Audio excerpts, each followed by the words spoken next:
არსებობს კონსპირაციული მოსაზრება იმის შესახებ, თუ რა არის სფინქსის ქვეშ. ზოგადად მიიჩნევა, რომ სფინქსის სტრუქტურა, რაც არის ლომის ტანი და ადამიანი ღმერთის თავი, გამოხატავს რაღაც საიდუმლოს მცველის ფუნქციას. რას იცავს სფინქსი?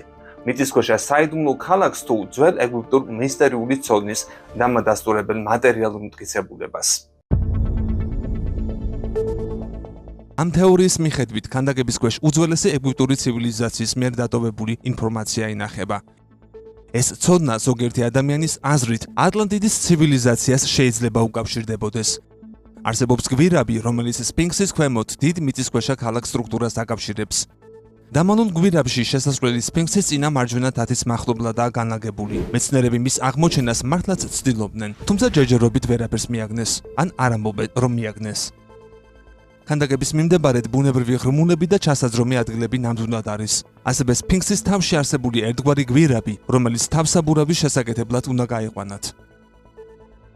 ახლო აღმოსავლეთში უძველესი დროიდან არსებობს ლეგენდა, რომლის თანახმად სფინქსის ქვეშ სადღაც ცოდნის დარბაზი მდებარეობს, რომელშიც დაღუპული ცივილიზაციის სიბრძნე ინახება.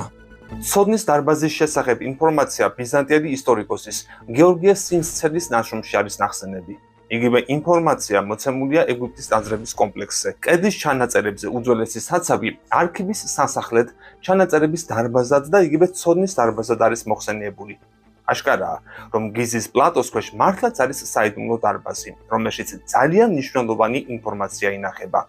ეს რომ მართლაც ასეა პირდაპირ არის ნათქვამი დაკრძალვის სარიტუალო ტექსტში, რომელიც ძველი წელთაღრიცხვის 2000 წლით არის დათარიღებული. ყველაზე დეტალურ ინფორმაციას საიდუმლო ოთახის შესახებ კოპტური თქმულებები შეიცავს, რომელიც არაბი მოგზაურების მიერ არის ჩაწერილი. კოპტები ეს არის ქრისტიანული ეთნიკური ჯგუფი ეგვიპტეში. ტექსტებში საუბარია მიწისქვეშა გვირაბების შესახებ, რომლებიც პირამიდებიდან ცოდნის დარბაზისკენ მიდის. იგივე ინფორმაცია შეიცავს შუმერული ფირფიტები, რომლის მიხედვით ვარსკვლავებიდან მოსული ანუნაკების თავშესაფარი მიწისქვეშა ქალაქი იყო, ხოლო ქალაქში შესასვლელი გვირაბი დრაკონის კბილებიანი და ლომის სახიან ჰუვანასთან იწყებოდა. ასეთი აღწერილობა მხოლოდ სფინქსს მიესადაგება. ათობით ასეთი ინფორმაცია არსებობს, მათ შორის ისეთებიც, მიწისქვეშა გვირაბების აღწერილობა რომ არის მოცემული.